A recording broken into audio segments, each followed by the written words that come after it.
గణపయ్య ఈ రోజు నీ పుట్టినరోజు కదా, నీకేం కావాలి? ముందు ఏం కావాలో కాదు గానే ఏం వద్దో చెప్తాను వినండి. ముందు నా చూల దగ్గర నుంచి హై వాల్యూమ్ స్పీకర్లు తీసేయండి. చూడొచ్చేసే మార్గుంది.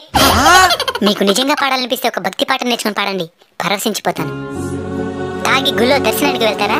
అమ్మమ్మ, మరి నా మండపం కూడా గుడితో సమానమే కదా, మరెందుకు తాగొస్తున్నారు? తాగి నా ముందు ఆ డబుల్ మీనింగ్ పాటలకి గంతులేయడం వల్ల నన్ను తక్కువ చేసిన వాళ్ళు అవుతారు కానీ నా భక్తులు అనిపించుకోలేరు. ఇంకోటి, ఉన్నంతలోనే ఉత్సవాన్ని జరిపించండి.